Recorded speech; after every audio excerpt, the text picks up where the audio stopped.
बिस्मिल्लाहिर्रहमानिर्रहीम। अस्सलाम वालेकुम। माई सेल्फ एडवोकेट मियां सदी वास्तव और आप देख रहे हैं हमारा YouTube channel daily law point. आज मैं बात करूंगा कि रिसेंटली इस्लामाबाद हाई कोर्ट ने एक फ़ैसला दिया है कि जो पाकिस्तान की अदालतें हैं वो मगरबी स्कॉलर्स की बजाय उनको फॉलो करने की बजाय या अपने फ़ैसला जात में उनको कोट करने की बजाय जो हमारे पास सरकार मदीना हज़रत मोहम्मद मुस्तफ़ा सल्लल्लाहु अलैहि वसल्लम की ज़ात बाबरकात उनका उस्वा हुस्ना या सीरत पाक है उसको मद्देनज़र रखें, उनके फ़ैसला जात को मद्देनज़र रखें और खुलफ़ाए राशिदीन के फ़ैसला जात को मद्देनज़र रखते हुए केसेस का फ़ैसला करें। जो रूल्स कुरान पाक और उस्वा हुस्ना सरकार मदीना की सीरत कुरान और हदीस में जो असूल बनाए जा चुके हैं, जो सहाबा ने बनाए हैं, उनको फॉलो करते हुए किसी भी केस का फैसला किया जाना चाहिए। वैसे भी बीइंग अ मुस्लिम हमारे पास जो कुरान पाक है वो सबसे बड़ी कानूनी किताब है। ठीक है, सबसे बड़ी, अगर आप ये समझ लें कि सबसे बड़ी कानून की, सबसे अथेंटिक बुक कानून की कौन सी हो सकती है एक मज़हब से थोड़ा सा हटकर, तो बरमला उसका जवाब यही है कि कुरान पाक है और सरकार मदीना की सीरत पाक है। ठीक, अब कुरान से ही जितने भी उलूम निकले हैं, जितने भी कवानीन निकले हैं वो कुरान पाक की नस से निकले हैं, वो कुरान पाक से निकले हैं। ठीक है, और जो सरकार मदीना ने जितने फैसला जात किए, जो असहाब रसूल, जो खुलफाए राशिदीन ने, हज़रत अबू बकर सदीक रज़ी अल्लाह ताला अन्हो ने किए, हज़रत उमर फ़ारूक रज़ी अल्लाह ताला अन्हो ने किए, हज़रत मौला अली मुश्किल कुशा शेर खुदा हज़रत अली करमुल्लाह वजहुल करीम रज़ी अल्लाह ताला अन्हो ने किए, हज़रत उस्मान गनी ज़ुन्नूरैन रज़ी अल्लाह ताला अन्हो ने जितने भी फ़ैसले किए, वो फ़ैसले जो थे वो बिल्कुल as per injections of Islam थे, जो कुरान की गाइडेंस के मुताबिक थे, उनको फॉलो करना चाहिए।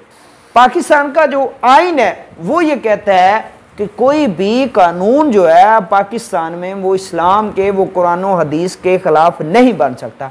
जब अगर नहीं बन सकता तो पाकिस्तान की जो अदालतें हैं वो भी जब भी किसी केस का फैसला करें तो सरकार मदीना की सीरत को सामने रख के करें, कुरान पाक के उन असूलों को सामने रख के करें। जब हम कुरान हदीस को सामने रख के किसी भी केस का फैसला करना शुरू कर देंगे तो इंसाफ होगा, गैर मुस्लिमों के साथ भी इंसाफ होगा, मुसलमानों के साथ भी इंसाफ होगा, हिंदुओं के साथ भी इंसाफ होगा, सिखों के साथ भी इंसाफ होगा, ईसाइयों के साथ भी इंसाफ होगा, कुफार के साथ भी इंसाफ होगा। क्योंकि एक रियासत जो है वो इंसाफ के बगैर जिंदा नहीं रह सकती। इस्लाम के बगैर तो जिंदा रह सकती है, लेकिन इंसाफ के बगैर जिंदा नहीं रह सकती।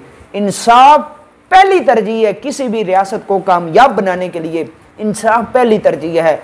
आज मैं बड़े दुख के साथ ये मुझे कहना पड़ रहा है कि जो हमारे थाना जात हैं, जो हमारी अदालतें हैं, उसमें अवाम को एतमाद ही नहीं रहा।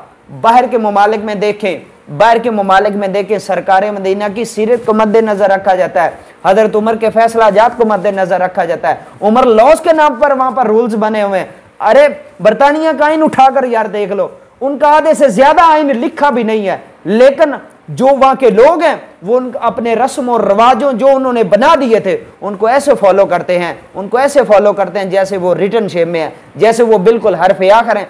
पाकिस्तान में हमारा आइन कानून मुकम्मल लिखा हुआ है, मुकम्मल ज़ाब्ते के जरिए पास हुआ है, लेकिन हम फिर भी इसकी परवाह नहीं करते। हम कुरान और हदीस के जितने भी असूल हैं उनकी परवाह नहीं करते।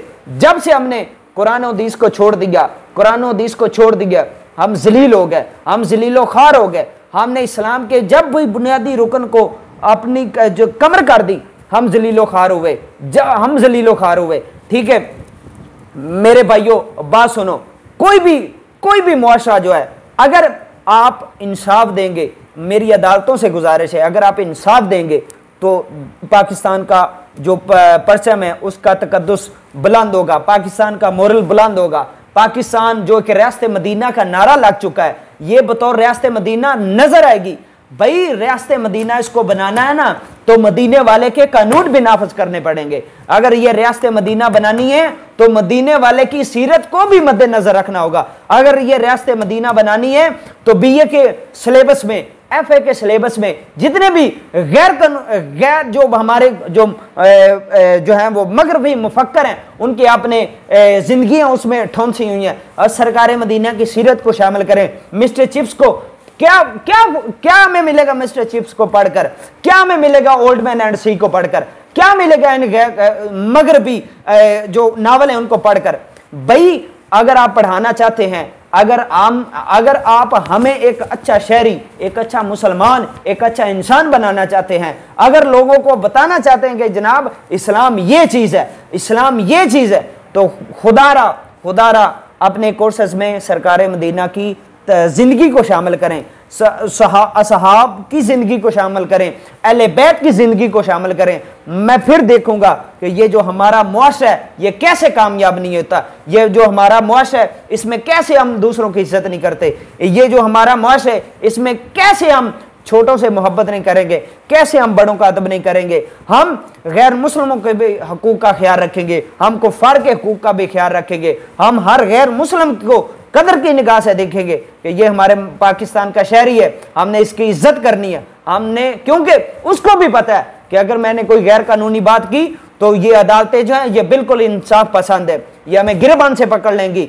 और मुसलमान भी अगर कोई किसी के उनको बुरा भला कहेगा, क्योंकि कुरान पाक में यह है कि तुम उनके खुदाओं को बुरा ना कहो, हो सकता है वो उस जवाब में तुम्हारे खुदा को बुरा कहना शुरू कर दें। इस रूल पर भी हमें अमल करना चाहिए, इस रूल पर भी हमें अमल करना चाहिए।